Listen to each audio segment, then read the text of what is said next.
Welcome to another episode of For Footballers Only. I'm Mike, I'm James Panay. and today we have a special guest. Justin Reid. Welcome, Justin. Welcome, Justin. Have you on the show, Jazz? Thanks for having me, fellas. I appreciate it. Yes, Thank you. yes. All right, Justin, let's get right into it. Where did your football story begin? Wow. So my football story began at the age of 4 in the Washington, D.C. area. So both of my parents are from Trinidad and Tobago. Unfortunately, last June, I lost my father to cancer. But he was the catalyst in terms of getting myself involved with football in addition to my brother. So, after moving here from Canada, I started with Montgomery Soccer Incorporated. I lived in DC at the time. So I was 4 years old when I started, played with them, up until about, the age of 8. And then I went into travel soccer, played for a variety of clubs, between the age of 9 to 18 years old. So soccer has always been in our blood. It's always been something that my family, loves, even to this day. And that's something I always credit my father for passing on to my brother and I. So I played after 18, I would continue, and I played at the University of Delaware, played there for 4 years. And my brother, he actually played at the George Washington, University. So even to today, I continue to stay in the game in some form, in capacity. I currently run a program called Quick Feet Soccer for Kids, which is between the ages of 2 to 7 years old. It's in the Washington, D.C. area. This season has been our best season ever. We got about 350 kids that are registered, in Upper Marlboro, Silver Spring, Alexandria, Arlington, DC, you name it. We're kind of all over the place right now.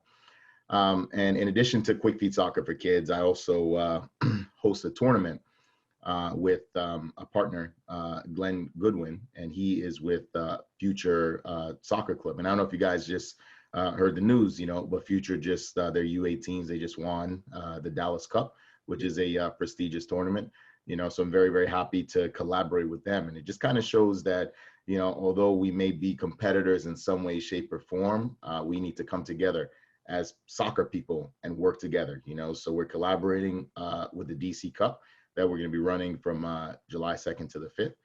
And one of the last things that I do in football is I help to co-found an organization called the Black Soccer Membership Association.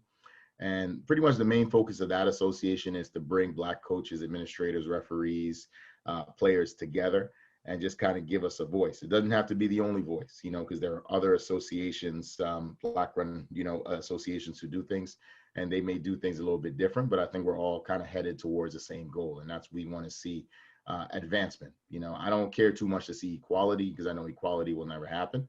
But I would love to see advancement of Black coaches, administrators, and kind of us focusing on what is best for us in this industry. Yeah. So that's how my journey started, and that's kind of where I'm at right now. No, that's a lot. It sounds like Pops planted a great seed. Yeah. All right, so let's go back. Let's go back a little bit. At 4, 4 is when you came here, right, from Canada. So I actually came here at 3 months old. Oh, wow. I was 3 months old when I came here, but I started playing soccer at 4. Yeah. Okay. So then you play and I think you said you play rec up till 9-ish. Yep. So during that entire period, did you have any football idol? Growing up, not really, man, because to be honest, we just kind of just played in the streets. At the time, like this is back in the 80s. My brother being 7 years older than me, we kind of get the kids in the neighborhood together. We'd always be the best kids because we played the game. So we'd play against like big kids, 7, 8 years old who are football players or basketball players. They didn't have much coordination, but that was kind of our way of just kind of getting out there and just kind of playing in the streets. But in terms of an actual idol, I can't really say that I watched too much football growing up, and I think part of it is because it wasn't that accessible, here, because think about it, you're talking about the 80s, right? So Major League Soccer, that's not really a league to really idolize in terms of players. That league's got a long way to go, but we didn't have access to, the Spanish league or the German league or anything else, even the Brazilian league. in the 80s. So I can't really say that I idolized anybody growing up. Okay, so then at what point did you start watching a game?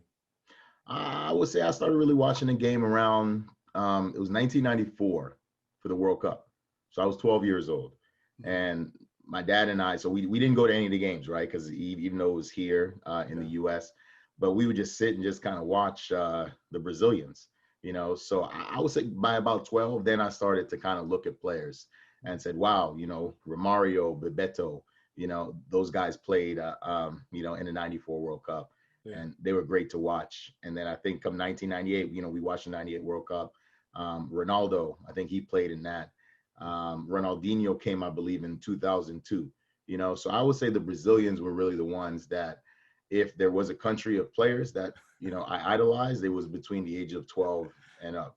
So, because you say, especially growing up from rec and all the way up to, I guess, when you start playing competitive, there was no like resource or assets. What keep you playing when you have no information? What keep you going, especially as a young kid at that time? The young kid, I just think just the competitiveness, because soccer was always number one, and my dad kind of gave me a choice when we moved to Prince George's County when I was 8 years old. I also like basketball, and I started as a freshman on the varsity high school team, but he kind of gave me an ultimatum. He said, either you're going to do basketball or you're going to do soccer. I figured I wasn't going to be some 6'4", 6'8" LeBron James type player, right? So I might as well kind of transition into soccer and just play it. So that's kind of what kept me going. I would say the support of my father, watching my brother play in college, even watching him play in high school.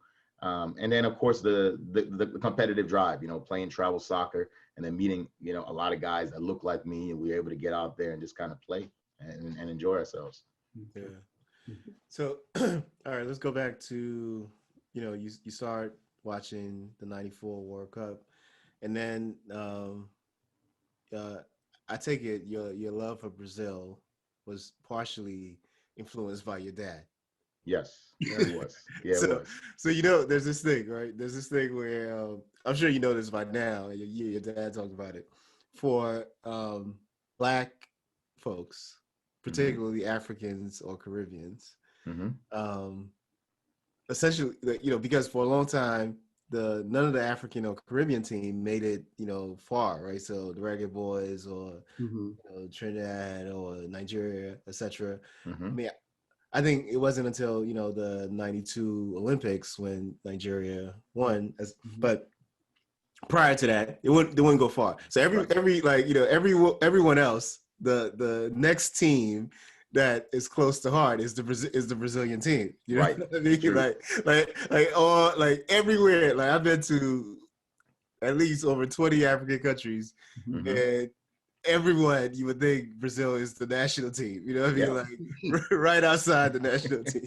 That's true. That's true. It's crazy. So so I take it Pops was a major influence on following the Brazilians. But with that said,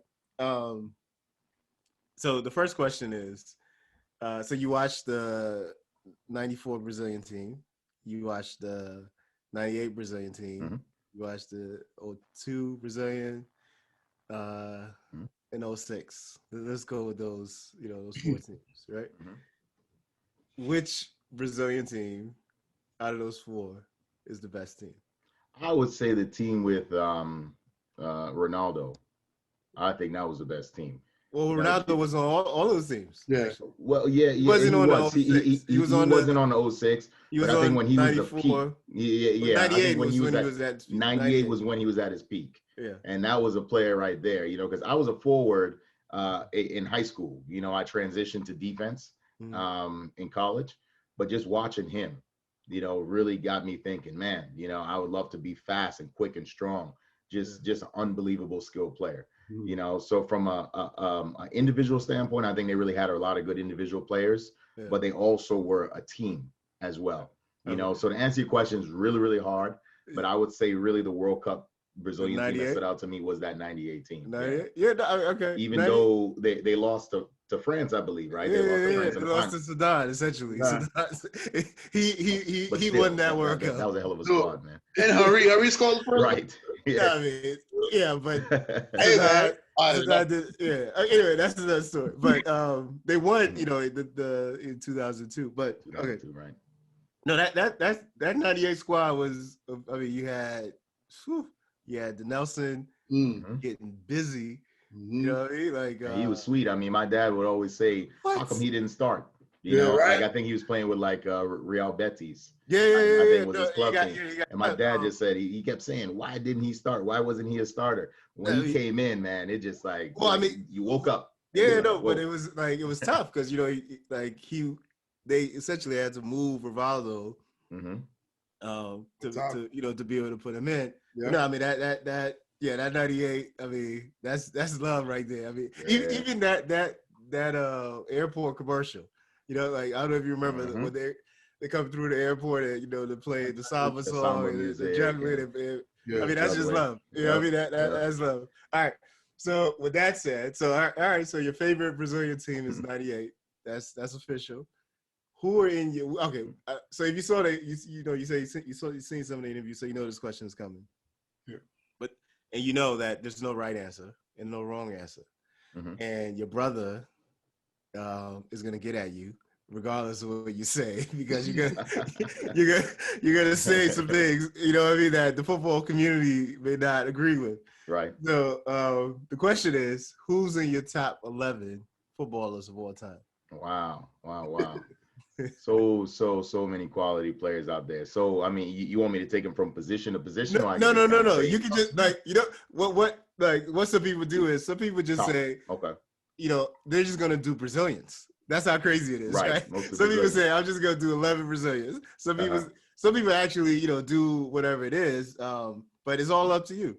You can do all goalies, you can do all forwards, you can do all midfield. Like it doesn't matter. Okay. It's Well, 11. Ronaldo's definitely number one. You know, the Brazilian Ronaldo. Okay. Ronaldinho to me Yeah. is number two. Okay. I'm gonna go in the defense with the Brazilians. I'm gonna take Roberto Carlos, Okay. sweet striker of the ball. Mhm. Um, hmm. And then let me switch over to Africa a bit. I would say, um, what's the Ghanaian? Gosh, I'm drawing a blank right now. The Ghanaian midfielder. He was That's really it. good. Michael Essien. All right, I like Okay. Essien. His Mhm. quality. Henri, you know, great player. Um, hmm. Now I'm gonna stick to players that I watched. You know, I'm not gonna go back and say Pele and even though Maradona, you know, I was alive with Maradona, but I don't quite remember him Yeah. Okay. youth wise. Um, Ronaldo, you know, Portugal's good. That's six. He's been quality. I would say this is gonna be controversial, I guess, but Messi, you know, and the reason why I say it's gonna be controversial is because some only think he's good when the ball's at his feet. Um, I Mm. would say Iniesta. He's a sweet player to watch, man. You know, when he was in his prime. I remember that one Euros. I think they played. I think it was the Netherlands in the Mhm. Euros. I know they played the Netherlands in the World Cup, but they played some team in the Euros, and I mean that really got me on Iniesta. And I said that guy's sweet. Hmm. All right, so that's eight so far, right? Yeah, you had three. Eight so far. Man, I would say Patrick Kluivert.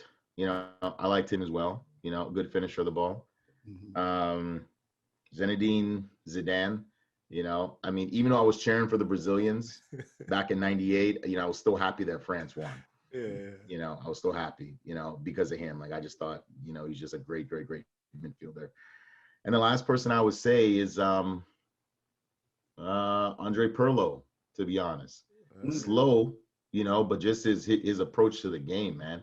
Like Yeah. the guy would never really lose the ball.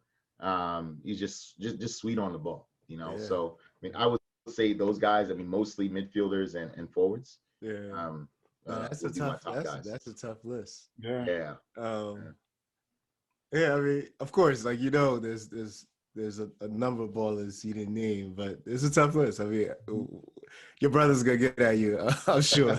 You know what I Right. mean? Right. Like, but you know that's all part of it. Right. I mean, you could say like Patrick Vieira. You know, I mean, it's just so much talent, man. Yeah, I mean, So many great players over the years.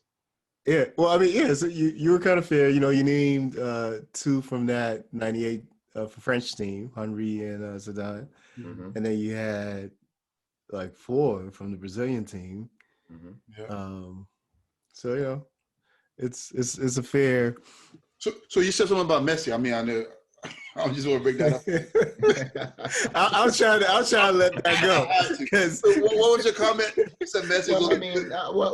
okay, all right. Well, I mean, look at Messi, right? So Messi, to me, I think he's won like 33 European titles. I think it came across my feed, you know, and he just recently won the Copa del Rey. Yes. Messi hasn't been the same since Xavi and Iniesta. Yeah. About that, right? Because they were so important in his, distribution, right? So they distribute him the ball, he receives it maybe at the top of the box, takes a couple guys on and scores, right? That's most times how he scored his goals because he had that support. When that support left, I think we saw a decline, right? In terms of goal scoring, in terms of assists, because he didn't have that quality behind him, So that brings up the question: how good is he really? Think he's a great player, but is he what the media makes him out to be?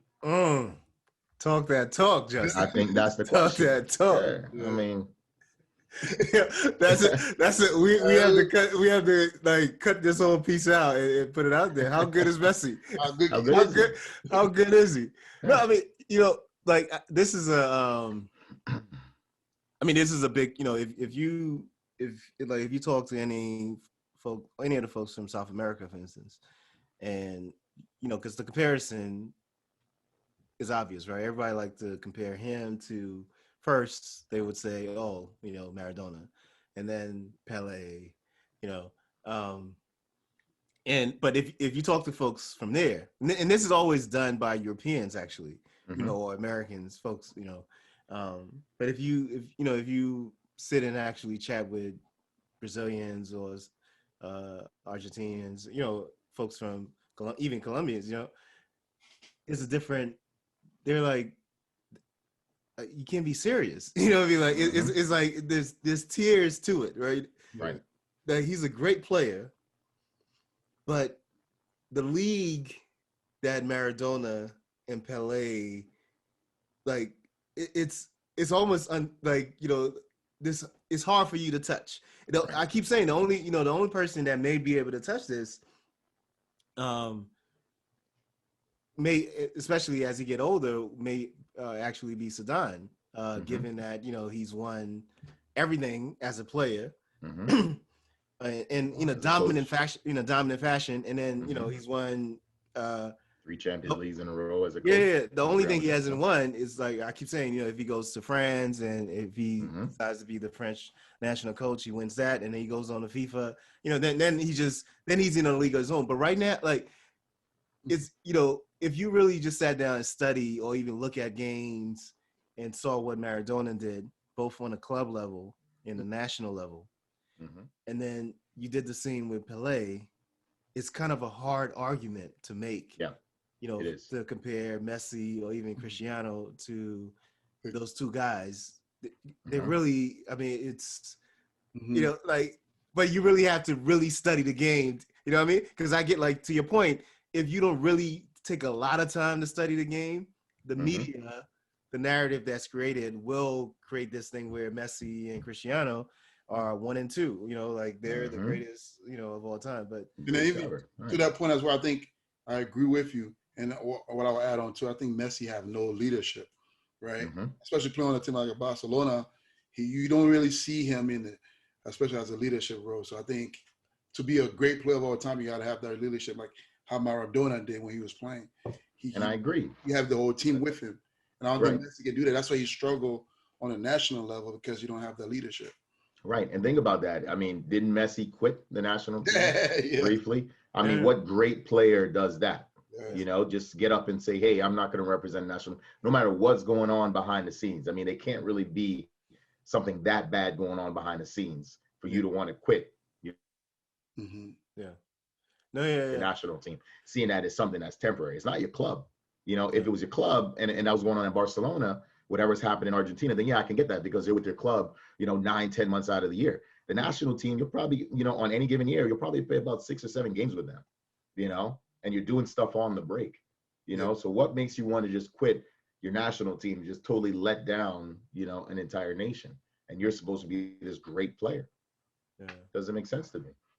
Yeah. No, I mean, he is a great player. He's a gifted player. Like when physical gifts, he's there, but there's a little more to it. Like if you're comparing him with a lot of other players, then yes.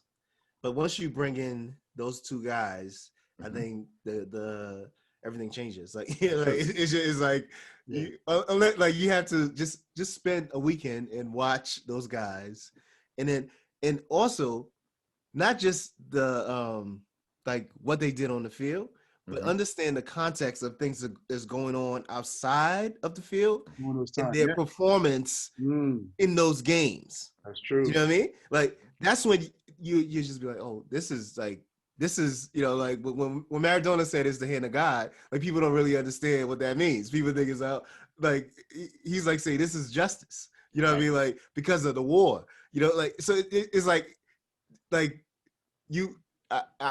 encourage any football fan who think Messi is the greatest to visit Argentina or visit Brazil, and then once you like talk to some OGs, you see those guys hanging out right outside the Coca-Cola, like the little bodegas, you know what I mean? Yeah. And then hanging out and talk, like then you okay, I see.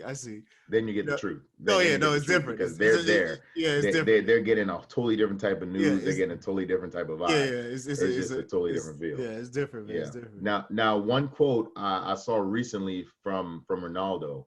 And I can't remember verbatim, but I thought it was really, really good. I know he gets like a bad rep, because his attitude or people think he's arrogant and so forth. But he says something to the effect of Sporting Lisbon, where he first started. They saw him. And then he said Manchester United made him. And then he said a couple other things from the team. So Real Madrid gave him a great opportunity. And then he said that by the time he got to Juventus now, he's more of a polished player. But what he said is he's going to go back and play for Sporting Lisbon before he retires. Wow. Even if it's one season, because he could have found himself working at a McDonald's, if Sporting Lisbon didn't find him. Yeah. Now, to me, that's somebody who's very gracious. And if you learn a little bit more about Ronaldo, you hear that he has no tattoos. And I'm not saying if you have a tattoo that you're a bad person. Not saying that at all. But he has no tattoos because he made a vow to his grandmother that he's going to give blood.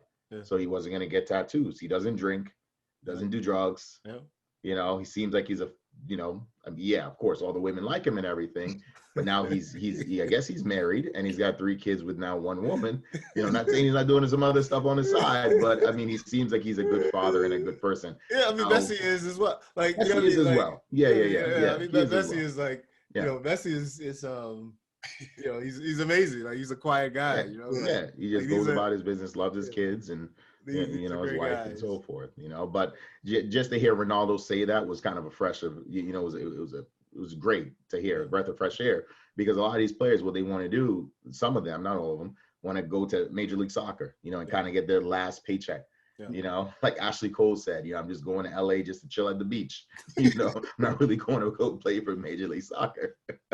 Oh my Ronaldo said, Ronaldo pretty much said, I don't need the money. I got enough money. I'm going to go back to where I started from, because everything in life comes full circle. Yeah. That's cool. That's a whole nother conversation, that Major League comment. Major League comment? That comment that Justin just made. Okay, so this is so going through your trajectory, right? So you started playing as a kid. You then started playing more competitive club ball, played in college, and then came back and then started coaching and programming and tournaments, etc. All this stuff. Well, and right now where you are is a combination of coaching, administration, policy, etc. So what would you say is you find the most challenging thing at this point in your career? Yeah, that's a good question. I think the most challenging thing is being able to differentiate the coaching to like the business side of soccer. I didn't go to school for a business degree. I mean, I took business classes, But I graduated with a degree in contracts and technical writing and, all that stuff. So that was kind of my focus. So when it comes to writing, I can do it. But I think now when it comes to growing a business, there's a little bit more challenges there because there's so many different levels, to business. So I've been reaching out to some mentors, of mine, kind of guiding me through the process. And they're kind of teaching me like, how do you scale up your soccer business? So now, I've been able to take Quick Feet Soccer, for kids. We've grown it, 350 kids this season. We're on pace to get close to, 700, 800 kids, when you factor in the fall. We don't really do as much during the summertime, but I'm now going to start to run summer camps, going to start doing, the DC Cup and just kind of other ways to generate a buzz to the overall business. So I think scaling up has kind of been one of the toughest challenges, from a business of soccer, standpoint. So in terms of like actual coaching, I won't say that I have too many challenges just because I think my path for coaching is different to a lot of others.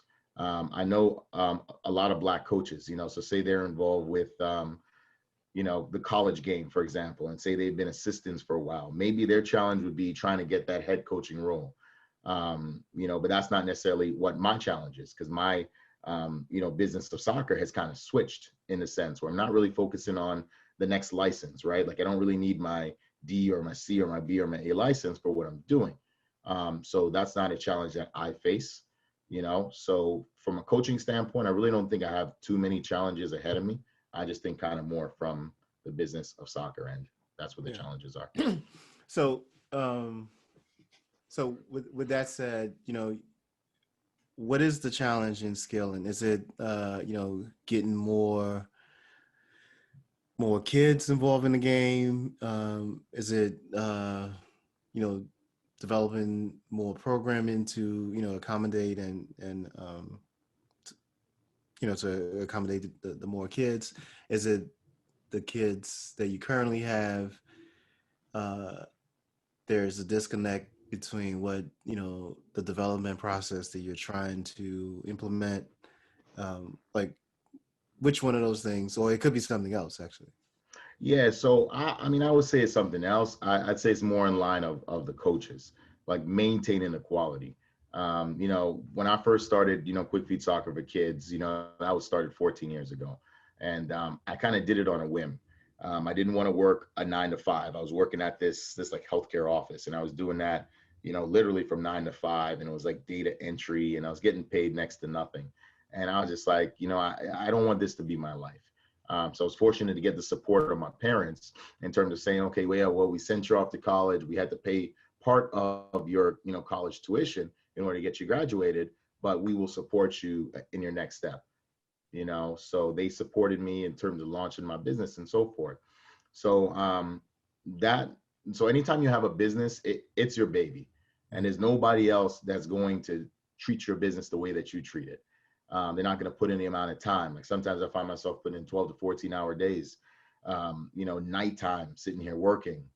I have a daughter, so I have to, help to take care of her during the day, seeing that we're all, working from home now.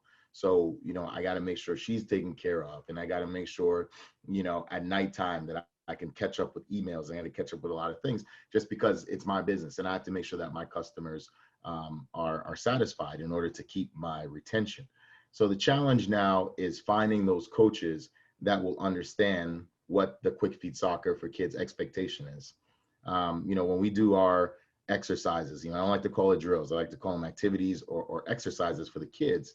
I don't want long lines, so I don't want a coach who's going to have the kids in long lines. I want the kids with a ball at their feet the entire time, dribbling, moving, scoring goals, always kind of, there has to be an end goal, especially when you're dealing with kids that young, between 2 to 7 years old. So the ability to scale up and not scale up in the terms of maybe some of my other competitors who've gone on to franchise, these kind of, soccer talk programs and just kind of franchise it out to anybody. Like, I don't want to do that. I wanted to maintain its quality. So we got our programs here in the Washington, D.C. area. If we were to expand to California, it's going to be the same quality. All right. So it's kind of like when you go to Starbucks, right? When you go to Starbucks, it's the same menu. You know, you get the same drinks no matter what Starbucks you go to, if it's one here or if it's one in China. You know, that's the quality that I want to keep across the board. You know, I don't want one coach to have long lines out in California while another coaches keep teaching the kids to dribble. So that's been the challenge. Yeah. So what would you say is the worst mistake thus far as a someone, you know, a football entrepreneur, essentially, right? What would you say has been your worst mistake as a football entrepreneur? Oh boy, that's a good question. So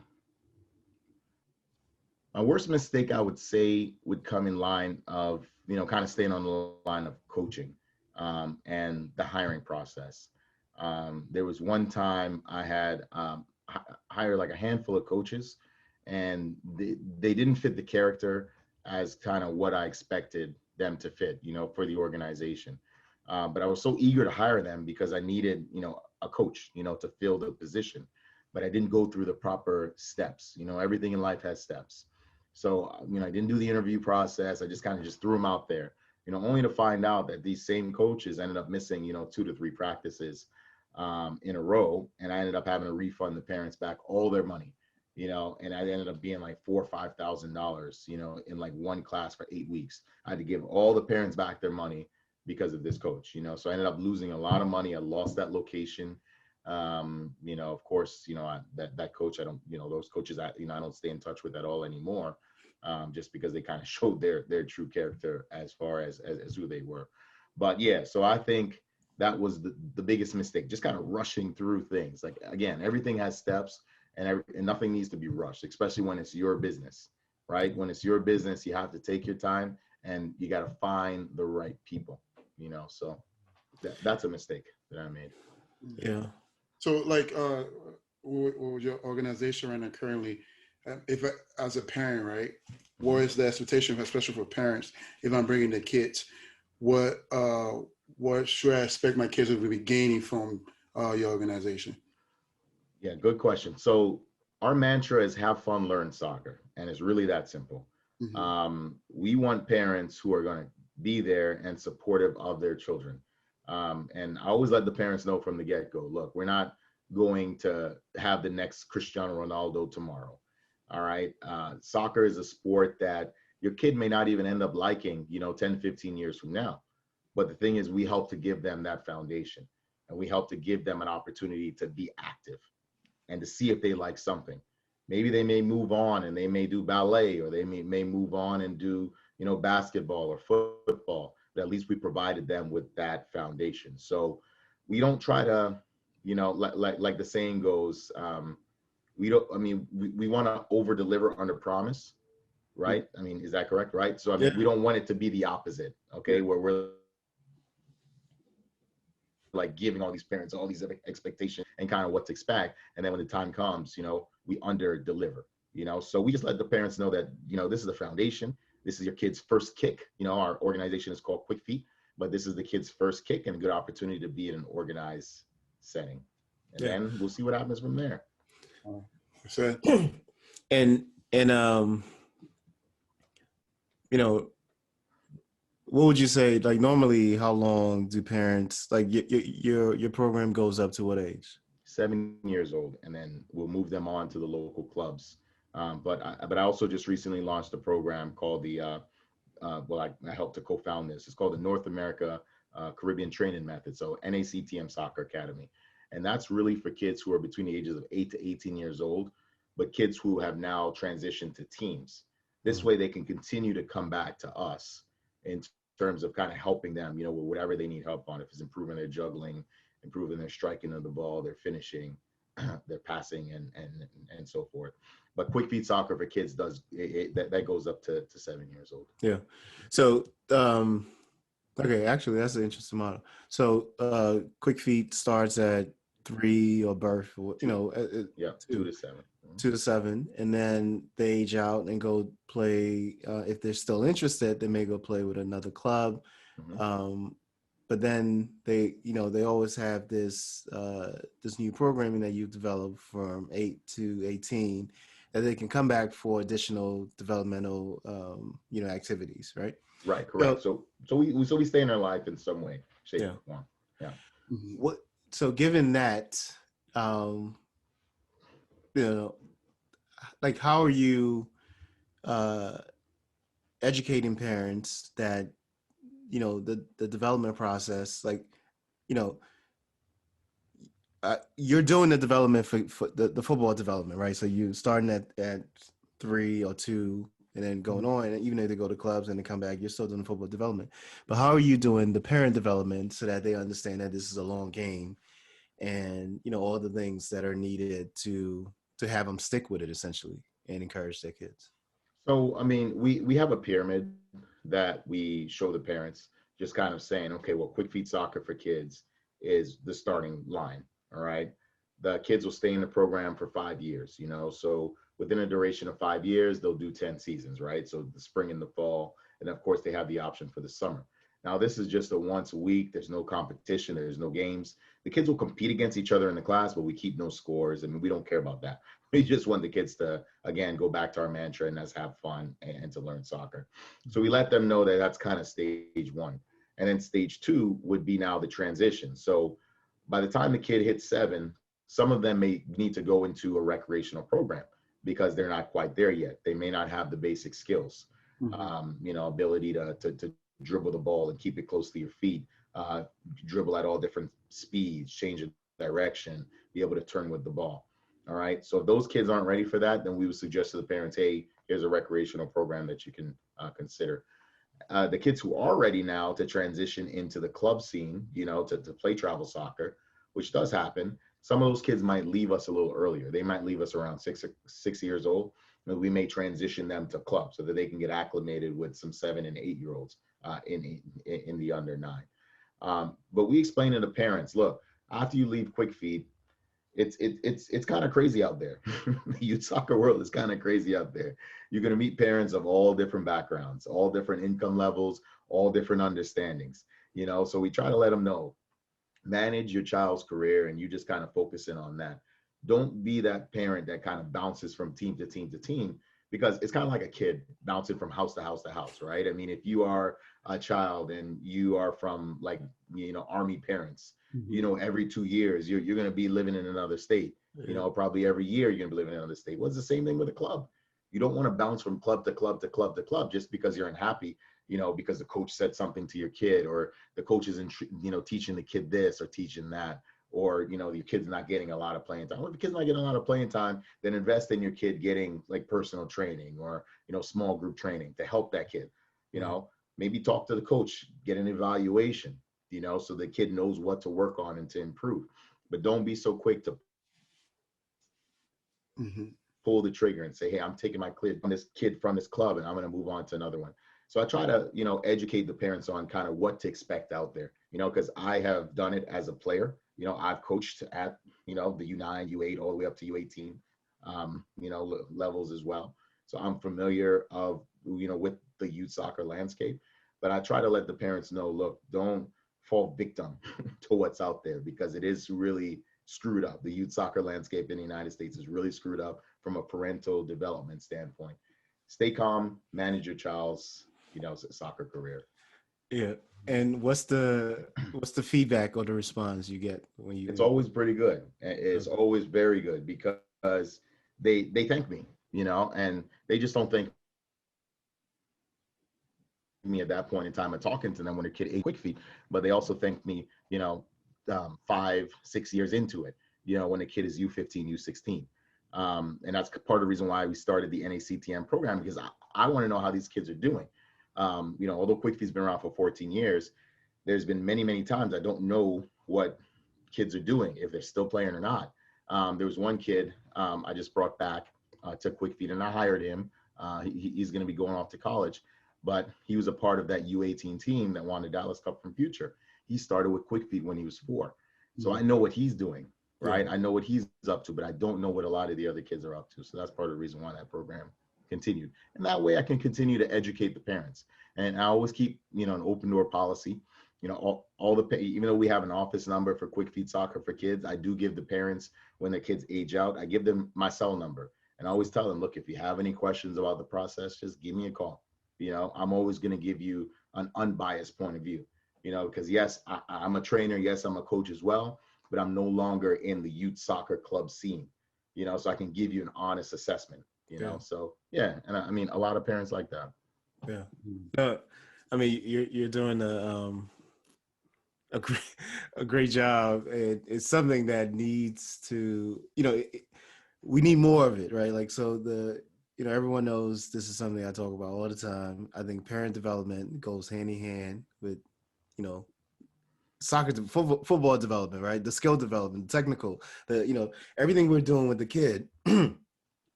A lot of that can be boosted and supported if the parent development piece is added on, but it can also be hampered, and there can be all kinds of constraints and issues if the parent doesn't understand the development process, right? So to the point you made about hopping from club to club or program to program, seeking this shining something, something out of the sky that on the other side. yeah.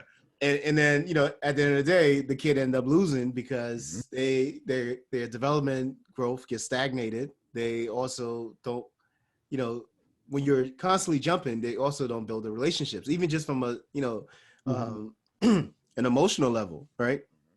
And, building relationships with friends or even the coaches, etc. When you're hopping every 6 months or every 3 months or whatever it is, that can become extremely stressful, and then the kid loses interest in the game, and this could have been the next Messi, as every parent thinks they have, now. Right.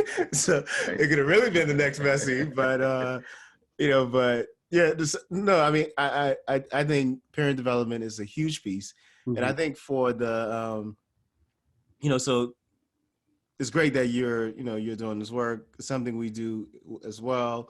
And, for other coaches out there and administrators, this needs to be a major part of the curriculum, that it needs to be a major part of the curriculum. And one of the things to understand just how the technical and tactical development is an ongoing process for all these years. It's the same thing with the parent development, right? It's not like, I talk to a lot of coaches and folks involved in the game, and they think, oh, it's a one-time thing. Like, I tell these parents, I already told them. I told them at the beginning of 3 seasons ago, or whatever it was, that, and, in their mind, and a lot of this, I should say, the disconnect is because, like, a lot of these folks happen to be from football native cultures, right? So, you from your parents and stuff from Trinidad, if you're from, anywhere else where football is the thing, the way we understand the game, we assume that everyone else understands the game that way, and so we don't have to do that, the work, the educational work, because it's like, no, the parents should know, like, development takes, whatever it is, and all this stuff. And that's not the case, right? No, it's not. And here, what I've noticed also, there's another dynamic here. So you have, there's some coaches or some programs here that primarily serve the working class, right? So there's a different parent development that needs to take place in that group, right? So if you have an immigrant or working class population, the parents may not have the, they may be working, so they may not have the time to show up at the games or the practices, and also, so there's different type of parental development and communication that needs to take place between, the coaching and the parents and the kids. And then, what you normally hear about is the other group, where is the more middle class or affluent parents who may have the ability and, the means to be at the practices, be more involved, et cetera, and as a default are more assertive, right? In their ideas and actions, even though they may not know what they're talking about, or they don't know what development is, right? So, but but it just I mean, it's just a natural thing, right? If I'm there, if I'm standing there and I'm at practice all the time, or I'm at all the games, I'm seeing this with my eyes. I'm also, paying $5,000 or whatever it is. Mm-hmm. I'm gonna feel like I have an opinion, and my opinion is the right opinion. Now, it's not just an opinion. I have a fact. Like I have, Mm-hmm. and so that requires a different kind of parental development, and that one actually takes more patience, and that's what I find with a lot of the coaches. The coaches are patient with the kids, but they're not patient with way patient with the parents, right? And that's very interesting that you bring up that point, because you got to also keep in mind that those same parents who are dropping $5,000 a year for their kids to play club soccer, their kids are probably also going to private school. My brother, my sister-in-law, prime example. Both of my nieces, they play at Braddock Road. Mm-hmm. And my brother probably spends about $3,000 each per year on each of them. Yep. They also go to private school, so he's very much involved. Now, he played the game, and I also have to tell him sometimes, just kind of just let them enjoy this. You had your moment. You had your moment to play youth soccer. Let your daughters just enjoy their moment. Let them just play. They're going to mess up sometimes. Just cheer them on, so he does that. And most times he's very, very quiet. On the sideline for games that I can actually go and actually attend. So those parents are very much involved in their kids day to day. Yes. And you bring up a great point about the other parent, right? Which is the working class parent. Because I've been on that side too. Yes. I've been that coach to go pick up that kid and go take him to training. Yes. Pick him up in, say, Prince George's County and take him all the way down to Southern Maryland, for training. Yes. And then bring them all the way back. You're talking about me being with that kid the entire time. Yes. Me influencing that kid. And I know there are coaches who still do that to this day. Yes. And their parents are nowhere to be found. You don't even see the dad. No. Don't see the mom. No. And unfortunately, and it's not like, when I did that I wanted anything in return. A lot of those parents don't give you anything in return either, right? I mean, they don't give you a little gas money. They don't give you a little anything, right? But I mean, you're not really asking for that, because you want that kid to get that opportunity, to play. But that's just a totally different parent that you're working with. It's a dynamic that needs to be accounted for, because I think a lot of times when the conversation around issues with parents, right? Mm-hmm. Like coaches talk among the coaches, right? And so a lot of times the issues with parents is more on the affluent, the middle class ones is more. It's more where it's like the way to think about it is like a teacher who has a curriculum and is trying to teach the kids, a certain thing, and then there's a parent that is, critiquing or questioning the validity of what the teacher is doing, right? Right. But I always say to that, man, then you know what, parent, why don't you go coach the team? Why don't you go teach your kid? You're paying that coach money, or you're paying that club, and that club's paying that coach to teach your child. Mm-hmm. In some cases, that coach is getting his licenses, and he or she's getting his licenses, and they're learning how to become a better coach. It may not be translating to the field, because they may still have their own approach, but still they are spending the hours to educate themselves. One quick story, the owner of Capelli, I got a call, from a parent, who's based in New Jersey, but he runs the Cedar Stars, or he started Cedar Stars, and he runs Rush and everything. Mm-hmm. So his son plays on one of the U13 teams. And there was one time, one of the parents who called me, he was telling me this story, that his son was going to take the free kick, and his son ended up taking the free kick, and it went over bars or something. But the owner of Capelli, who also owns this club, Cedar Stars, went to the kid and said, don't take the free kicks next time. My son is going to take the free kicks next time. Anytime I'm on the sidelines, you are going to have to listen to me. I'm the coach. Oh, wait a minute. Let me get this right. You own the club. You hired this coach to work for you. You're the coach anytime your son plays a game. How does that work? Yeah. How the hell does that work? So unfortunately, I mean, and that's kind of an extreme situation. There's not always owners of clubs that are on the sidelines, but that's the kind of crap that goes on, man. With youth soccer in this country. So for clubs, right? Mm-hmm. 'Cause this is another issue, right? Another issue is that a lot of coaches feel like their hands are tied behind their back in how they can communicate and engage with parents as it pertains to, parental development, because the clubs, the programs are so afraid of losing that income stream, right? Mm-hmm. And if they, given like the example you just gave, not even this example, but before that, when you said, well, what you try to tell those parents is that the coach is the coach for a reason. If you think you can do a better job, why don't you go coach? Like, or why don't you have your own team or whatever it is? Mm-hmm. That conversation, even though it's a valid conversation, is a conversation that needs to be had. For most coaches, they're in a system that they can't not have that conversation with the parent, right? So they feel their hands are tied, and so they just live in this frustrated state. And it's almost like it's like almost like being micromanaged in a way, right? And then you have parents that would you know take notes from what's going on in practice or games or whatever, and then go talk to the DC or go talk to the the CEO or whatever it is, and so then it creates this atmosphere that's not productive, is not conducive to learning, and and it's a terrible atmosphere for a coach to grow up in.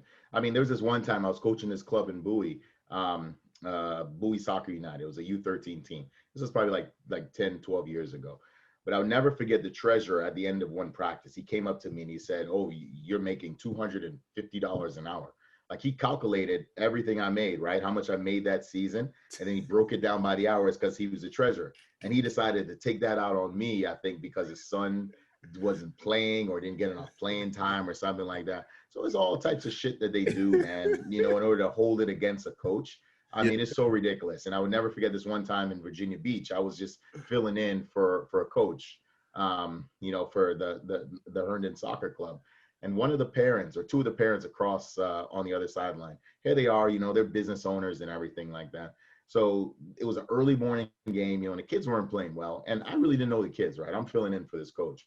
So I'm just trying to get them going and just kind of managing the game. And I would never forget one of the parents across the sideline said, "Coach Justin, get your head out of your ass," or something like that. Like, we were down like 3-0. We were just the other team's just running over us, right? And we weren't prepared at all. I didn't know the kids' names. I'm just filling in for this coach, right? But it's just different things like that, that unfortunately coaches, have to deal with, in this country. And there's really no protection. Like, you can't turn to U.S. Soccer to help you. You can't turn to the state of Maryland to help you. VYSA is not going to help you. So it's like, I mean, it's still the wild, wild west out here, man. Yeah. If you're a youth soccer coach. I think with me as well, it's like when you develop the parent development part is so important. Because we live in the U.S., so I like to compare like the American sports like basketball or American football. Like, those parents, they'll understand the development part of the game. Although even if they don't like the coach personally, they can tell if the coach is actually developing the kids. So I just think it's so important. The parent development is so important, so the parents can understand, and they also can see what the coaches are doing. It takes time to develop players. You can't just happen like that, So right. I think it's very important that we'll continue developing the parents as well, because it's a process with the kid. It's also a process with the parents. It is. That both sink in, then you build the culture and the passion as well. It definitely is, and I don't think, like, for Quick Feet Soccer for Kids, again, we offer classes, right? Yes. So we only see these kids once a week. We may see them 16 times in a year if they do 8 classes per season. So it's in a sense our responsibility to kind of like, get the parents understanding the basics, but it's not really our responsibility as they kind of grow through the process, being a part of a club. And I think a lot of clubs neglect the parental development side of things. I mean, I do know that some clubs may have all the parents get together in the beginning of the season, and then that's it. I mean, you just can't expect these parents to know everything. You can't expect to know for them to understand, like, how is their conduct supposed to be, on the sideline. And the reason why I say this is because when I go to my niece's games, she's U13, you hear these parents making all these side comments about these kids on the field. "Oh, she's not a good player. Oh, God, why did you pass the ball there?" It's just different things like that. And, if they're saying that on the sidelines, they're probably telling their daughter that as well. And then their daughter is now going to circulate that among the team, and that's going to give that player's confidence lower, right? And as we all know, right, all three of us, I mean, we all play the game. Football is a game of confidence. When you go into a game and you're confident, you're not losing that ball. You're dribbling past that player. If you're a defender, you're going to tackle and win that ball because you're playing well, But unfortunately, some parents bring that negative energy into the team, it goes to their daughter. If the daughter doesn't like this girl or doesn't like that girl, and then it starts circulating and messes the whole team up. So that parental development is crucial. Yeah, Not just in the beginning of the season, man. It's got to be a every week thing. Maybe give them parental practice development twice a week, actually, 3 times a week. Seriously. A few things I want to say. One of the things we used to do when we had like almost like a between 6 and 9, right? So like that age group. We used to, at the end of the season, we would have the kids versus parents, right? Good. Yep. And this was like, first of all, the kids are so ready. But what's crazy is that the parents would be so ready. Like the parents, like these parents are so competitive, right? And then when the game starts, when they start playing, the parents realize, oh, it's not as easy as it looks from the sideline.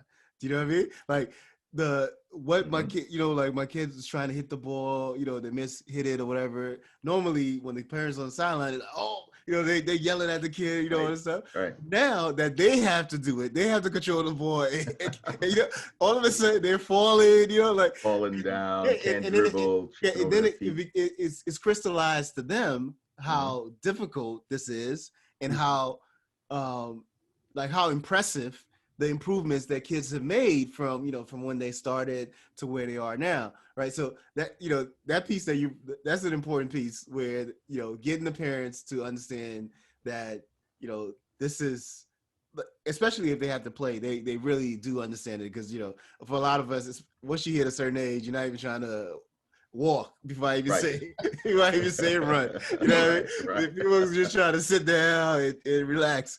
But what I was gonna say was, concerning the parent development, given how how difficult it is, I think the role you play, especially you're going from 2 to 7, that's such a crucial period, because you can lay the groundwork for wherever these kids go in the future. So to the point where you're developing, you're putting in place such strong foundations with the parents, so that they understand what development really is and how the process should be.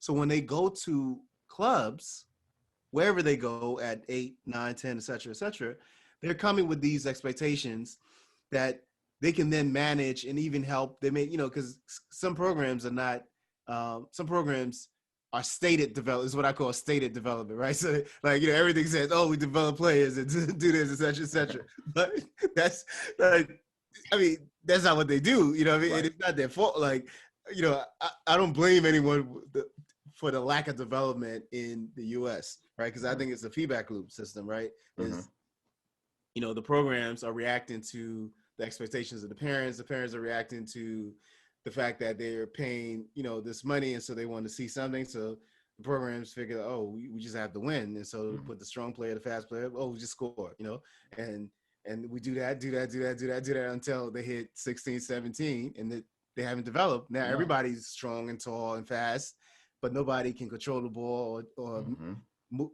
nobody know what runs to play the ball in the air. There's no game IQ. There's no tactical awareness. None of that.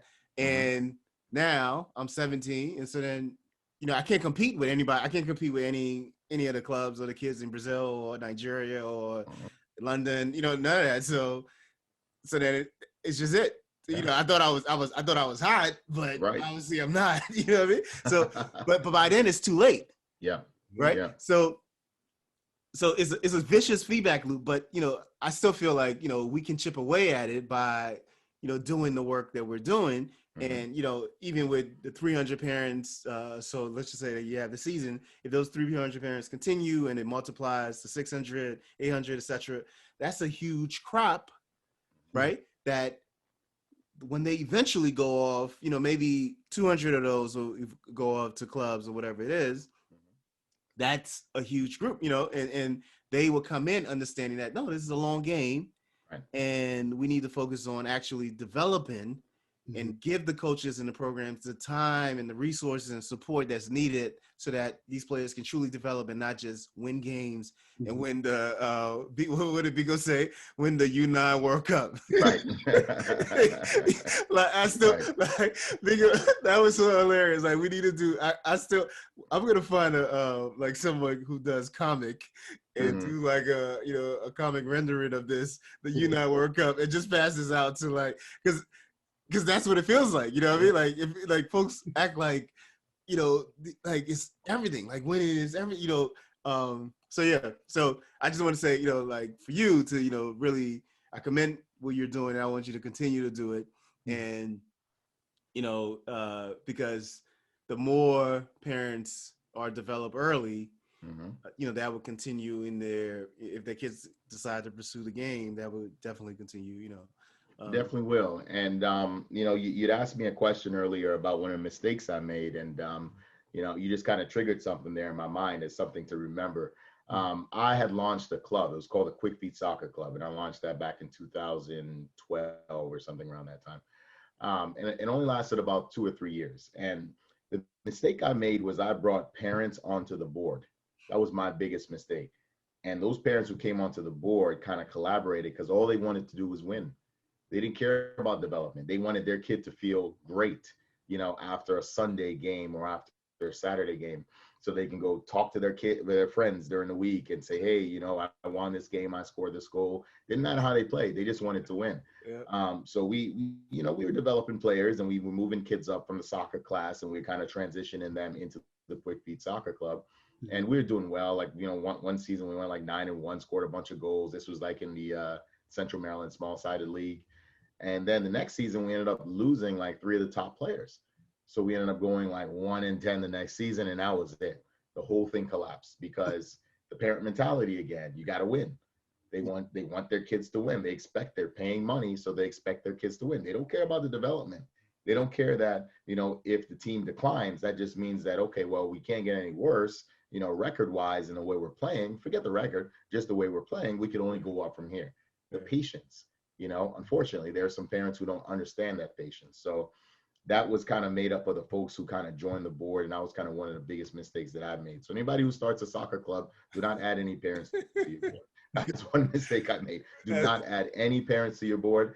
If you got friends who played college, so you played college soccer with or played youth soccer with, and they don't live in Maryland and they live in California, add them to your board, because at least they have the same mindset as you. Don't think you have to have a board of just your parents here or just parents. No, don't do it. Big mistake of my life. But anyway, I mean, it turned out for the better, to be honest, because I was able to expand Quick Feed, to all these different locations as opposed to just staying in Prince George's County.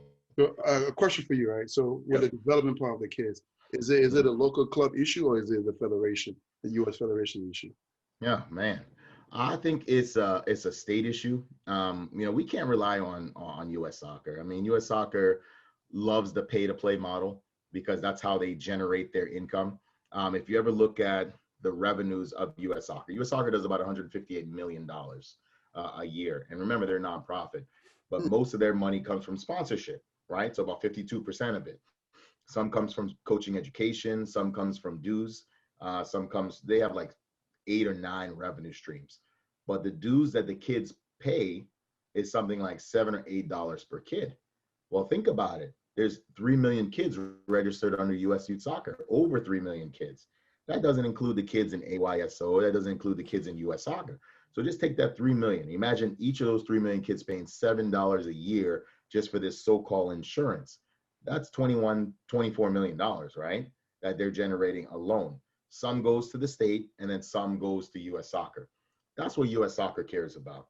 It has to be the goal of the state to regulate. The problem with the state, and say the state of Maryland, for example, is you got people who double dip, right? If you ever look at Maryland State Youth Soccer Association, you may have people involved with Bethesda and SAC, who are your big clubs in the area, who are generating your $3-4 million a year, but they're also running the state. So you think they're going to care about that little club that's generating $200,000 a year? They're not going to care. So that's a conflict of interest.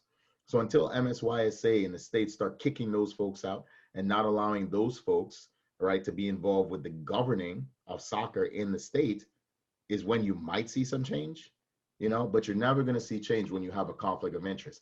They have the best interest of the big clubs in Maryland. That's what the state does. They could give two craps about the little clubs. So the little clubs are always going to stay little and they'll never grow. And a lot of them fail. So to me, it's a state problem. Okay. Yeah. Never thought about it. That's a good point. Yeah. Mm-hmm. So given what's the hot topic, you just brought up something that jogged something in my head about the hot topic. So the hot topic right now is the proposal for the Super League. By the time this interview comes out, which will be in a few weeks, chances are there won't be. This whole idea will be dissolved, or it will be shelved. Mm-hmm. So you mentioned conflict of interest, right? There's something I actually just came up with, before we started recording, which it never even occurred to me before, right? Mm-hmm. What occurred to me, well, actually, let me before I even give my perspective on the situation, let me ask you your perspective on the Super League situation. Well, I mean, as you said, this recording is going to be out in a couple of weeks, and as of right now, it's down to 2 teams, right? It's like El Clasico all over with Barcelona and Madrid being the 5-2. I mean, look, I see what they were trying to do. I mean, like they say, the cream always rises to the top, right? Facts. So you've got all these billion-dollar, clubs. Manchester United is on the stock exchange, and Barcelona is owned by the members, so is Real Madrid. And they generate a lot of money. So these clubs never get relegated anyway. So they figured, hey, why don't we just start a Super League where we're all going to be together? It'll be like the NFL, it'll be like the NHL, it'll be like Major League Baseball, where it doesn't matter how bad you are. I mean, you could finish like Washington Redskins did good this season, but like say the Dallas Cowboys in the NFL, you can finish last and not go anywhere. You're just going to come back the next year. You can share revenue. So I understood what they were trying to do. Yeah. But the problem is that Europe has a model that I think others want to emulate.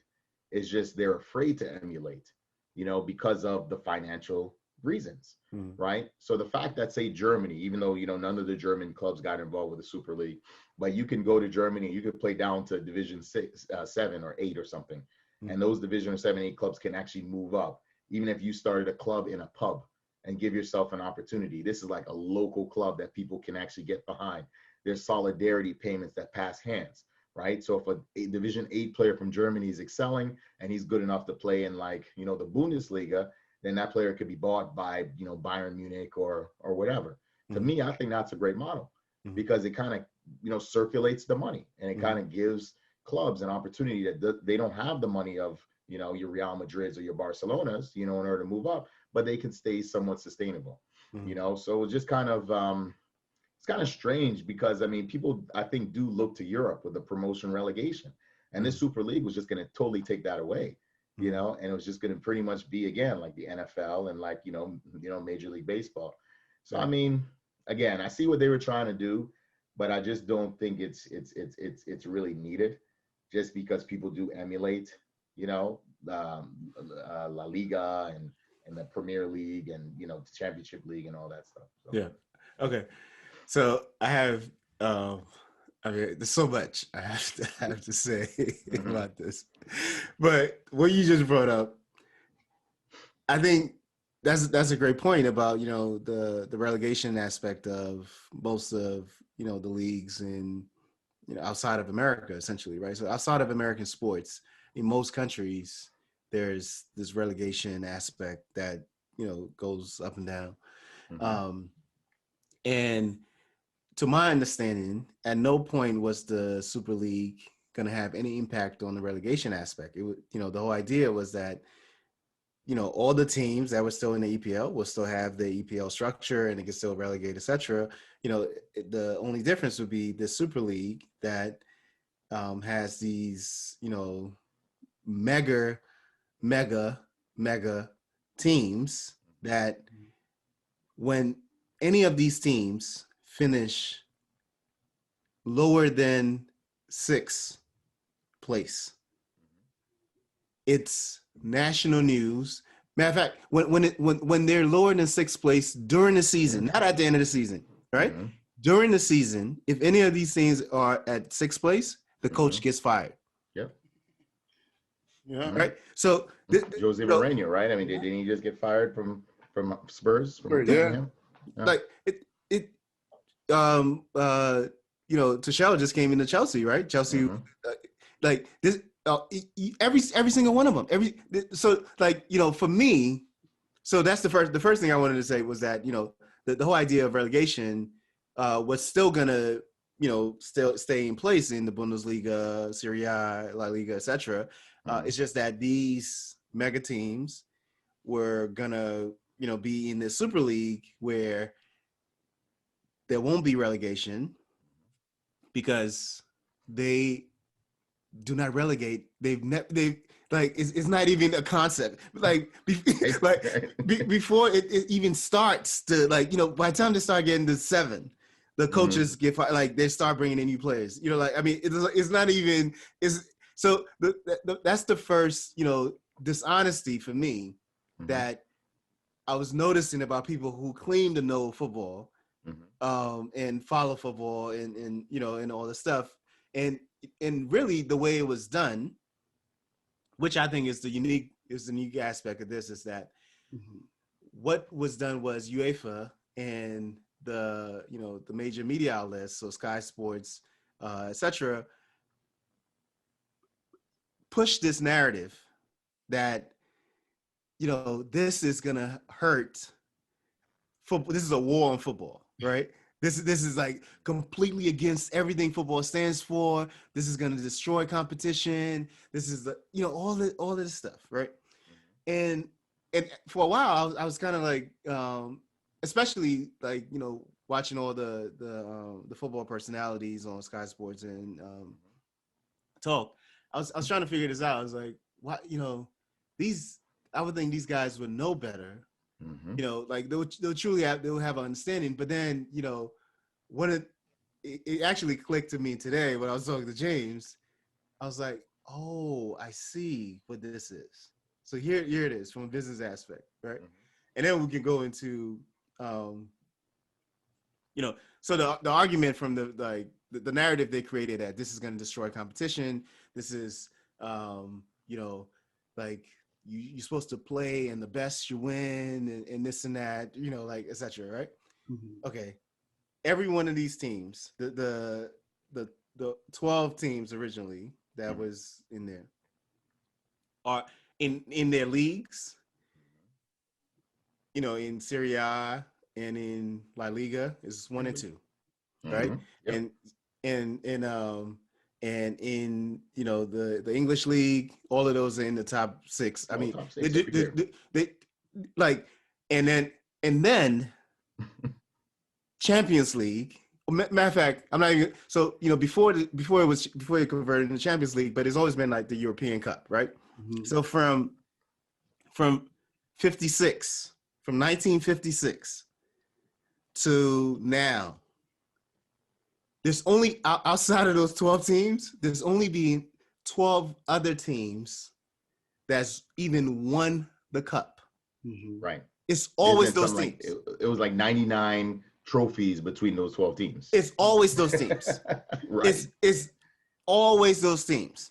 Yeah. Right. And then the other team, the other teams that weren't included in that list that won happened to be Ajax, Porto. So these are also in their leagues. They're the super teams in their leagues as well, right? So this is the part where this whole idea of just fair competition, like we make it sound like the discussion made it sound like, it's just it's just guys. Like, you know, it's not like, you know, like if you look at, you know, I was thinking about this. If you look at any of these teams, like you look at Man City, you look at Man U, you look at Barca, Real, Juventus, etc. Every one of these teams, what they have on their team is a super team. They have the top player in their position. On every one of these teams, everyone on the starting lineup is a starter on their national team. Yep.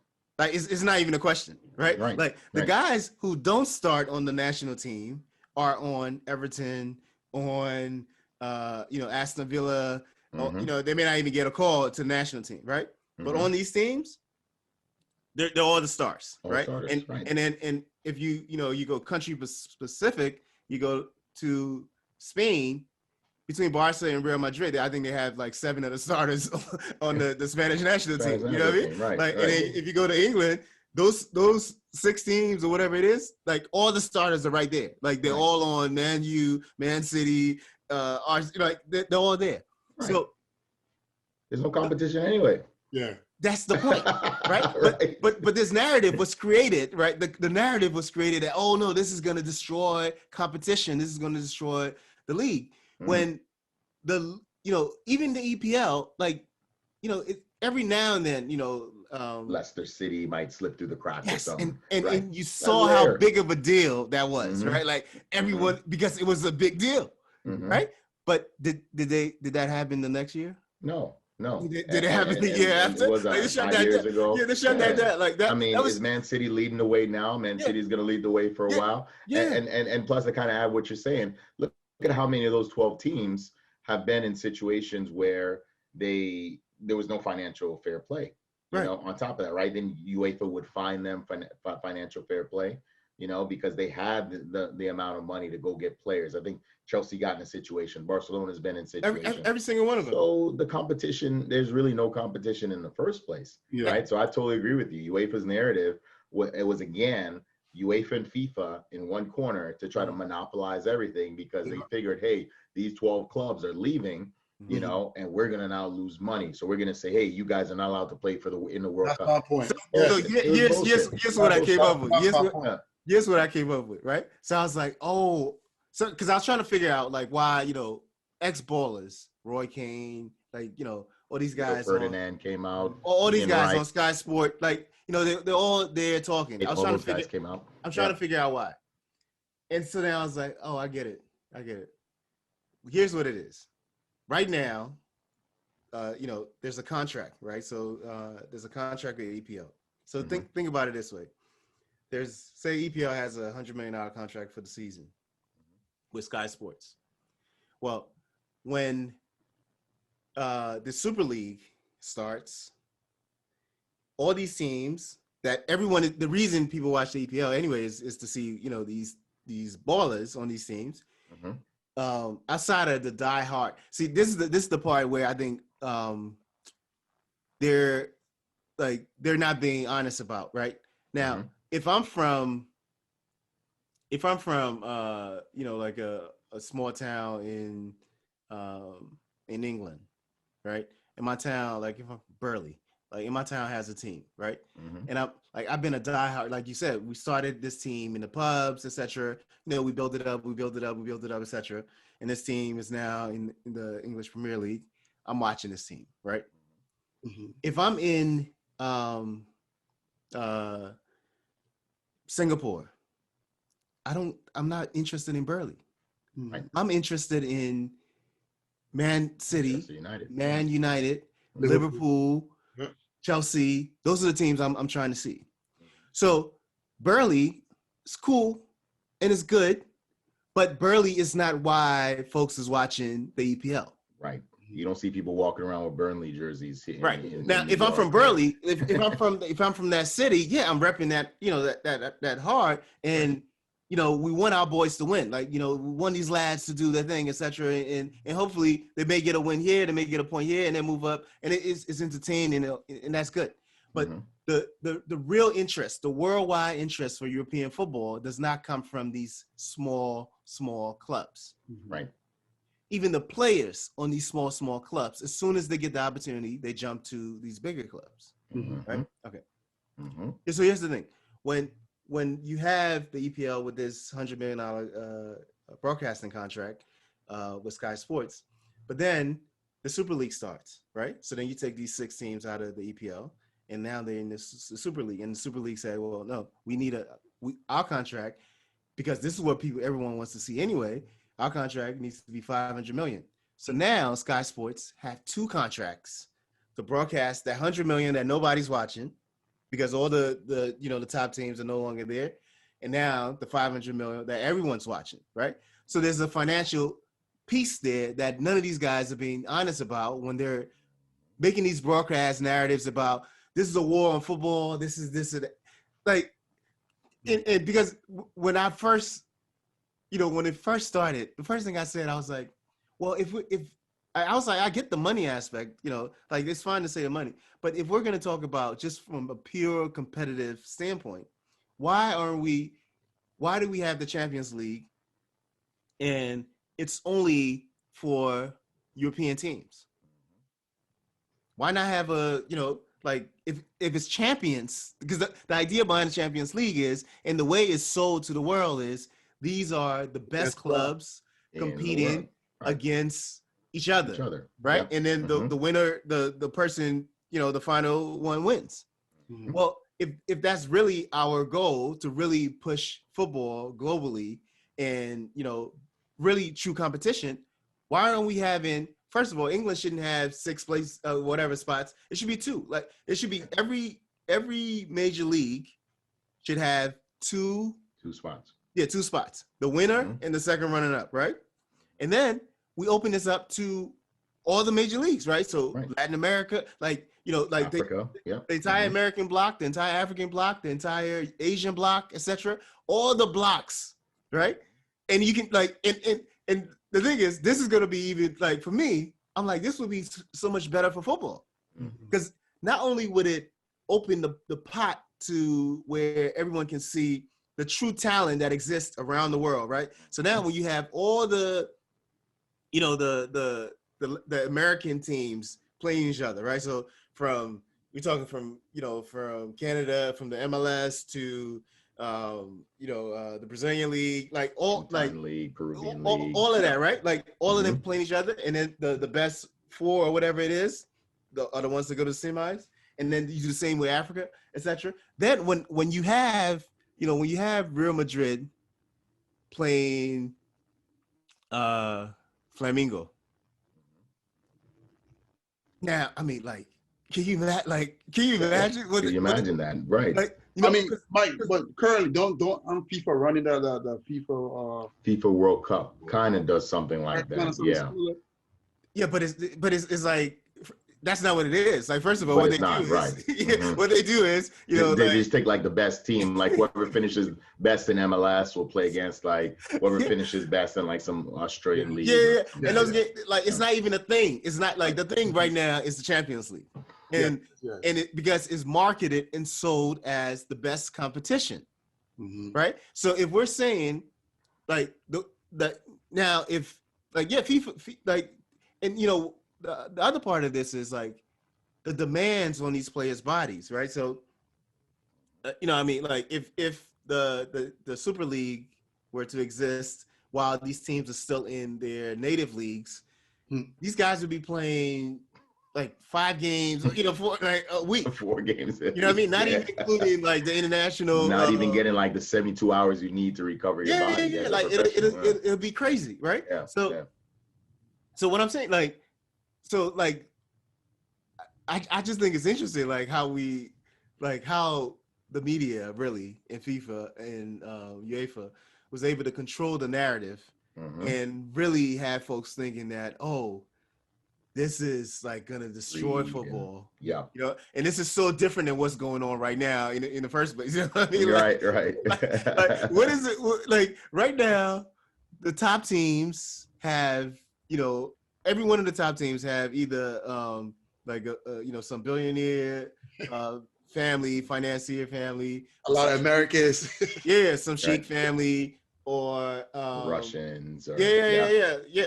and Italians. you know, for Madrid and Barca, you have, you know, those are the, you know, the premier clubs, you know. So these are all mega $1 billion.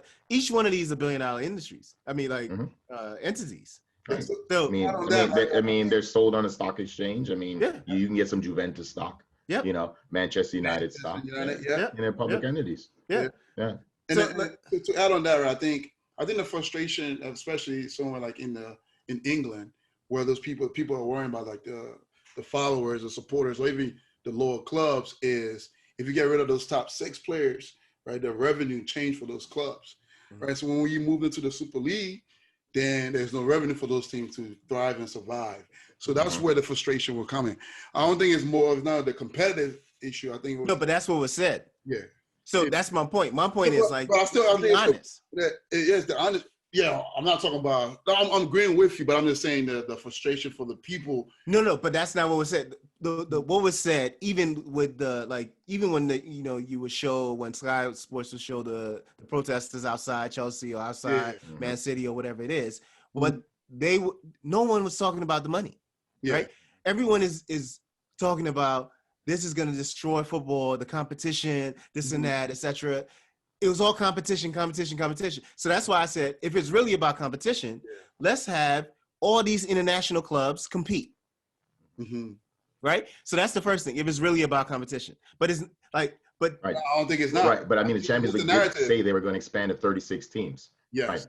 Right. Didn't the Champions League say they were going to expand to 36 teams? But I don't know what really that means, because like even the Real Madrid president said, like, no one understands the Champions League. Like, even I don't understand it. Right. All right. I know you get like you said, in the Premier League, the top 4 qualify, and then the other ones go to Europa, right? But it's right what then really and is the Champions League, right? What really is it? I mean, that's my point. My point is, so like Europa is already there, right? Europa is already there as the European competition. So if we're gonna have a Champions League, right? Let's have the champions of the world compete against each other. Like that, like to me, like this is what I'm saying about like the dishonesty. So like, you know, what the media, what the narrative has done is confused the working class supporter of these teams, because now they're out there saying, oh, this is going to destroy competition. No, like we're not even, like right now we don't even have pure competition. That doesn't exist. And it doesn't exist in any sport, period, because like the way it works is monopolies, right? Like in anything, once you become a monopoly, you have the resources, you get the best talent, right? So these big clubs get a lot of big talent. But what I'm saying is that's fine for now. And what I keep saying is like, if part of the thing, what I think is the reason for not opening it up to the international clubs is because this is what it's gonna do is it's gonna really open up the pie, and it's gonna make a bigger pie for the non-European clubs. Because also, as we all know, all of these, like you look at any of these top teams, a large majority of their superstars are not native Europeans. Right? So, and a lot of these folks are from warm weather places. Right? So this is the other, it's like a funny part about this story, right? So the way I look at it is like, if you open this up where now I can play at River Plate or I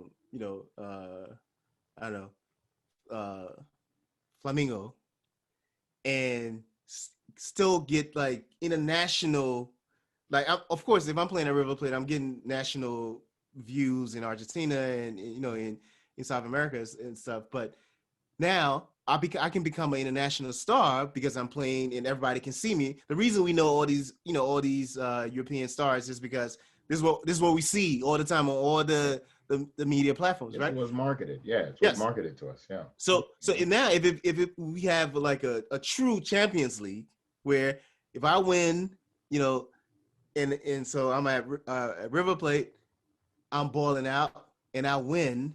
Now I'm a international, like everybody knows me, right? The River Plate jerseys are selling out the stores, etc. You think all the Messi, right? Messi, the Amir, like all the Argentinians, right? Aguero, all of these guys, you think they're not gonna want to go play for River Plate, where they're gods? You know what I mean? Like where they will be gods, and they're in the warm weather. And the reason this actually came to me is like funny because I remember years ago when Tevez was at Man City, and in the middle of the season he broke his contract because he said it was too cold and he needed to go back to his warm homeland. Argentina, yeah. Yeah. And like and all the news report, like it was like a joke, you know, like they were like, oh, this guy's crazy, etc. And but that struck me, and I was like, yes, like people want to be where home is. And if they had the opportunity to earn the same type of lifestyle and, you know, get the same prestige if they're home, chances are they'll stay at home. So imagine like all the Argentinians playing in the Argentine league, all the Brazilians playing in the Brazilian league, all the Nigerians playing in the Nigerian league, all the Egyptians playing in the Egypt. I mean, like who would be talking about the EPL? It would be like Burnley, Aston Villa, you know, like right. Because the talent won't be there. The talent will not be there. And I mean, you know, Zlatan, you know, Ibrahimovic, you know, I know he's crazy things recently, but he said something like that, and I agree with him. He said, well, what if, but he said it more on the international level. You know, what if, like, you know, France winning the World Cup, you know, Africa won that World Cup. Everybody can kind of make that case, right? Because you had a lot of guys of African descent. But what if those guys decided to play in their country? You know, France isn't winning a World Cup. You know, England wouldn't be very good. I mean, like so, that's the Dutch. I mean, like you can go down the line, like it's not. Go down the line. Sure, I mean, so it's no, but it's something that like so for me when this Super League thing came about, I was like, and people started talking about competition. I was like, maybe I'm missing something. But for me, I can understand making the money argument. You know, saying that, oh no, you know, this would take away money from us.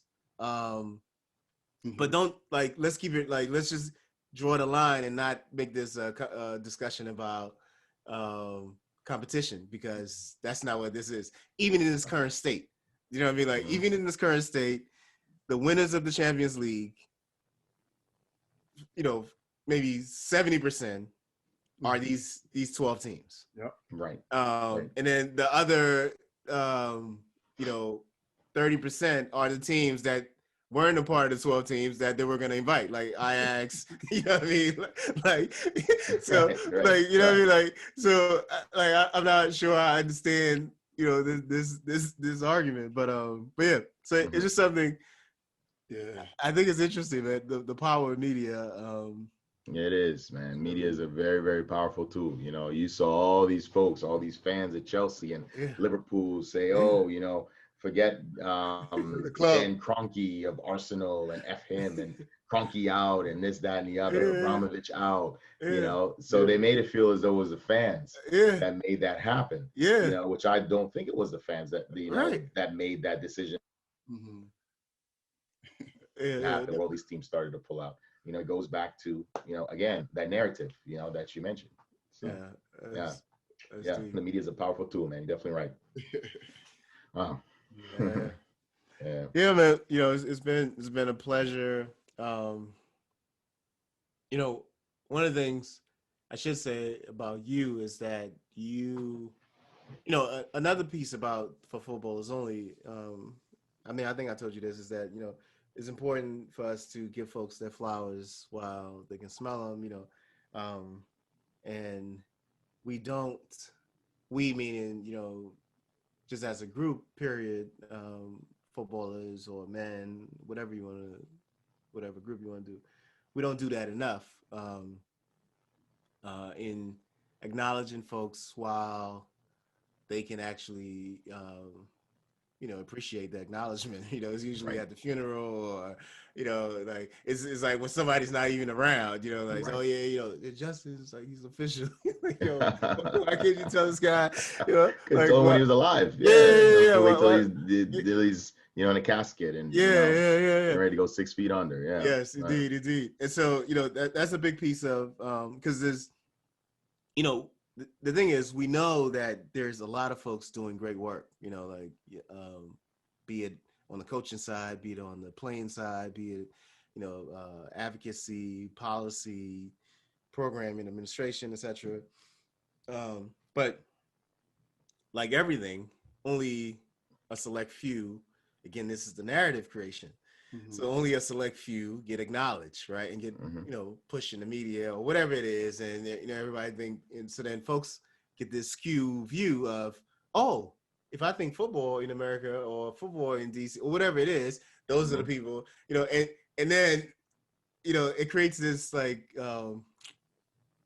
it's like it's almost like a sick undercurrent where the folks who are really on the ground doing the work, what I mean? Right. It's like you're doing the parent development with 300 plus families, and then next year is going to be 600 plus, etc. So you do all this work, but it never gets, like, no one even knows about it, right? So they think it's somebody at this other club that's doing all the development in the entire DC area, like all the ballers come from this one person, like, right. which it's something that doesn't even make sense, but it's easy that if that story is pushed out there, folks will believe it. So with this platform, one of the things we definitely try to do is make sure that folks know and folks get acknowledged for their contribution to the game and the world of football. And for you, a few things I want to say is thanks for all that you do. The things you talked about today are some of the things that folks may know just externally, right? They know you run Quick Feet, they know the tournaments and all these different programming. But what folks may not know is that one of the things I think about you is that you're always willing and interested in engaging in pushing forward the culture and the discourse, and that's a very important skill and attribute and resource to have in any community, in anything that's being done, because the culture doesn't move forward if there's not folks to talk about pushing the things forward and presenting ideas and having discourse, and just being even willing to listen and take some ideas and then, mix it up and then build on that, etc. And it's one of the things you do well.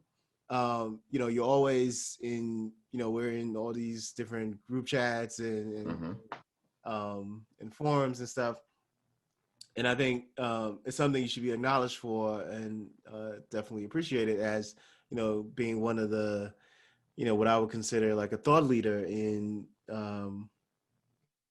pushing the idea of collaboration, right? So even that, like, of course, it sounds simple. Like, oh yeah, just collaborate or whatever. That's not an easy thing to do. It's not an easy thing to do because, when you first start off collaborating with folks, it's like you don't know what the expectation is. You can set expectations, but you don't know what they're capable of doing. Yeah. You don't know what their motive is. You don't know what's driving them to do this. All of that is the unknown. Yeah. When you collaborate. But I appreciate you. Saying what you just said, because I just think that at some point in time, we all share the same mindset. So when you all share the same mindset, at some point you got to come together. You can't be fragmented. And when you're fragmented and you got this person doing this, that person doing that person doing that, and you never come together, you'll never build a strong soccer culture and a strong soccer community. It will just be a group of folks complaining, which is what we see sometimes or hear on our WhatsApp groups, just complaining and saying they should do this and do that. You wait a year from now, those same folks who said they're going to do something, they're going to do nothing because they haven't done anything in 40 something years. And unfortunately in soccer, we have a lot of those people, a lot of these coaches who are dinosaurs, in a sense. And some of them, I talk to and stuff, but they could have done this 40 years ago, but they're now talking 40 years later about the same thing they mentioned 40 years ago and nothing has changed, So, I want to, appreciate you for your words. And, I want to, commend you guys as well. You guys have an absolutely, this is a fantastic platform. As you said, it's for footballers, and this is a rarity, in the whole podcast scene, like you have mentioned before, there are tons of podcasts, tons of things that you can listen to, tons of things you can watch on football. But when it comes to actually talking footballer to footballer, guys who play the game, in one, podcast or in one circle, just kind of talking about things and just kind of airing it all out there. You don't get that. You just don't get that. I mean, I've listened to a ton of podcasts. I've listened to some that are just diplomatic, but this one is real. This is authentic, you know. So I definitely, you know, want to thank you guys, you know, for providing this opportunity, you know, and this platform, man. This is great. Thanks a lot, man. Thanks. No problem. Great. How can folks get in touch with you? Sure. So, you know, because I wear so many hats in terms of organizations, you know, Quick Feet Soccer for Kids, that is my primary organization. So you can go online, quickfeetsoccerforkids.com. You know, any parents interested in getting their kids involved with soccer, you know, as we said, we like to call ourselves the first kick, the first opportunity for a child to see, you know, if there's an interest in soccer. And if there isn't, you know, we hope that the kid takes away something, you know, whether it's the ability to listen, the ability to work together in groups and so forth. So my email address is JREID at quickfeetsoccerforkids.com. You can also call the office line. The office line is 833-725-3338. You know, so it's really 833 Quick Feet, you know, QCKFEET. That's one organization. And of course, with the DC Cup that we're going to have coming up from July 2nd to the 5th, this kind of goes back to the collaboration. You know, the goal is to bring together clubs in the DMV, specifically clubs that don't run their own clubs, their own tournaments, and have them come in as founding members, you know, of the DC Cup so we can grow together. So this will be our second year doing it. We started it as friendlies, but now it's going to actually come into a full-fledged club. So we're getting interest from clubs in California, you know, North Carolina, Georgia. So they'll be coming up this summer. So that is dccup.org. I could send me an email. My email is jreid@dccup.org as well. And then, as I previously mentioned here in the podcast, I'm also co-founder of the Black Soccer Membership Association. So if you go to blacksoccercoaches.org, you can also send me an email at jreid@blacksoccercoaches.org. So appreciate it, guys. Yes. Yeah. Any with all those contacts, any IG handles? Yes, certainly. So you know, Instagram handles for all of them. You can go to at Real BSMA, you know, for the Black Soccer Membership Association. Instagram for the Quick Feet Soccer for Kids, you can go to at Quick Feet Soccer for Kids. And then for the DC Cup, you just go at DC Cup 2020. And yep, you'll be able to find me there as well. Find us there. Awesome. Nice. Yeah. It's been a pleasure. You know, I knew it would be a great one. Yeah, it was good. It was we cover a lot of grounds, but we're definitely gonna continue the conversation, and I'm sure we're gonna have more episodes. You know, focusing on different aspects of the game. You know, it could be. I mean, I have some ideas as usual. Right. You know, yeah, I always have some ideas. But yeah, so I mean, it's been a joy and a pleasure, and want to thank you for joining us again. Thanks a Yeah, lot. thanks again, fellas, and keep up the great work, man. You know, for footballers, this is a outstanding platform. So yeah, we appreciate it. Thank you. All right, take it easy, guys.